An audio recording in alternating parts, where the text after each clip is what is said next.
আসসালামু আলাইকুম। রোলিস রেসিপিতে আপনাদের স্বাগতম। আজকে আপনাদের সাথে শেয়ার করতে আসলাম একটা ভিন্ন ধরনের রান্না। এটা হলো শাপলা। আমি শাপলাগুলোকে পরিষ্কার করে এই সাইজের কেটে নিয়েছি। আপনারা চাইলে এর চেয়ে ছোটো সাইজও করতে পারেন। এখন এগুলোকে আমি সেদ্ধ করার জন্য একটা পাত্রে আগে থেকেই পানি ফুটিয়ে নিয়েছিলাম। সেই পানির ভিতরে এখন শাপলাগুলোকে দিয়ে দিব, কেননা শাপলার ভিতরে একটা কষ থাকে, সেই কষটা যাতে বের হয়ে আসে।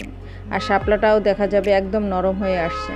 এই যে দেখতেই পারছেন, শাপলাটাও নরম হয়ে আসছে আর পানির কালারটাও চেঞ্জ হয়ে আসছে।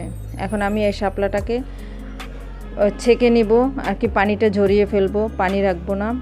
আর এই যে এটা রান্না করার জন্য একটা কড়াইয়ে আমি 4-5 টেবিল চামচের মতো তেল দিয়ে দিয়েছি, আর তার ভিতরে এখন আধা কাপ পরিমাণে পেঁয়াজ দিয়ে দিলাম। এটা ছিল রেগুলার রান্নার তেল, আর অল্প পরিমাণে আমি তেল দিয়েছি। এই রান্নাটা বেশি তেলের প্রয়োজন নেই। এখন এই পেঁয়াজটাকে আমি একটু হালকা বাদামি কালার করে ভেজে নিব। আর এই শাপলাটা আপনাদের দেখাচ্ছি কত সুন্দর সেদ্ধ হওয়ার পরে কালারটা চলে এসেছে, দেখতেই ইয়ামি মনে হচ্ছে। আর এর ভিতরে আমি দেব নারিকেল বাটা আর চিংড়ি মাছ। এখন আমি এখানে 3 টেবিল চামচ পরিমাণে নারিকেল বাটা দিয়ে দেব। আর এই নারিকেলটাকেও আগে একটু তেলের উপরে ভেজে নেব, পেঁয়াজের সাথে মিলিয়ে একটু ভেজে নিব। তারপরে এর ভিতরে আমি চিংড়িগুলোকে দিয়ে দেব। এখানে আমি এই তো একটু ছোটও নিয়েছি, আবার বড় সাইজেরও চিংড়ি নিয়েছি। এখন এগুলোকে একটু ভাজা ভাজা হলে তারপরে এর ভিতরে আমি দিব হলুদ দিতে হবে একদম অল্প পরিমাণে, বেশি দেওয়া যাবে না।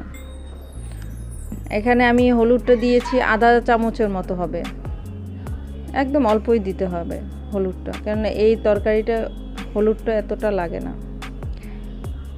এটা একটু হলুদটা একটু ভাজার পরে আমি অল্প একটু পানি দিয়ে নিব, যাতে হলুদটা পুড়ে না যায়। আর এর ভিতরেই আমি দিয়ে দিব এখন আধা চামচের চেয়েও কম, একদম কম, অল্প একটু জিরার গুঁড়ো। এই যে অল্প একটু জিরার গুঁড়ো, কারণ আমার সবজিটাও তো একদম অল্প, বেশি না, সেই পরিমাণে আমি দিব। আর শাপলা রান্নায় এমনিও মশলাটা কমই লাগে।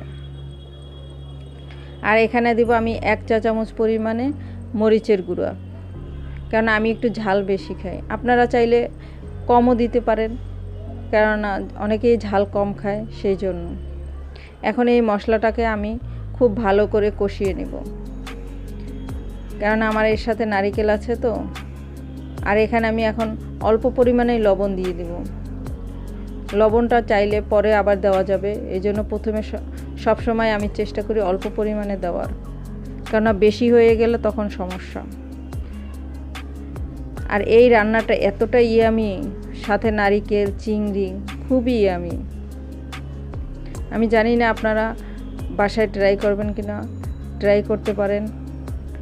আর আমার চ্যানেলকে সাবস্ক্রাইব করেন, আমার জন্য দোয়া করবেন সব সময়।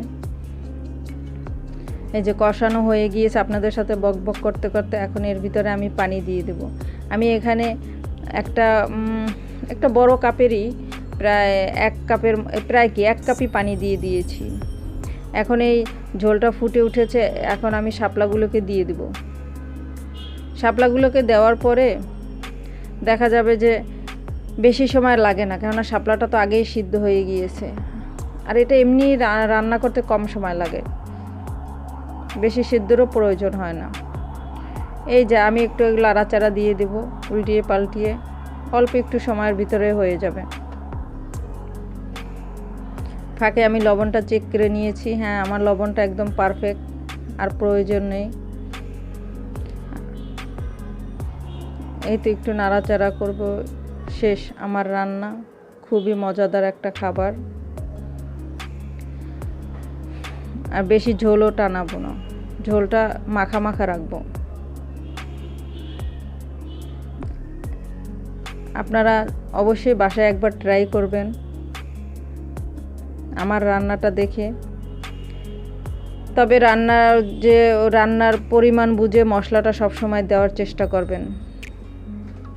এই যে আমার রান্না শেষ, এখন একটু কড়াইয়ের উপরে রেখে দেই, চুলা বন্ধ করে দিয়েছি অলরেডি। এই যে দেখতেই পাচ্ছেন কতটা সুন্দর হয়েছে। কিন্তু এই যে মাখা মাখা দেখতেছেন মনে হচ্ছে যে একদম শুকিয়ে গিয়েছে, আসলে শুকায়নি, নিচে এটার ঝোল আছে। এই যে আমি এখন একটা পাত্রে তুলে দেখাচ্ছি, এই যে নিচে ঝোল আছে কিন্তু।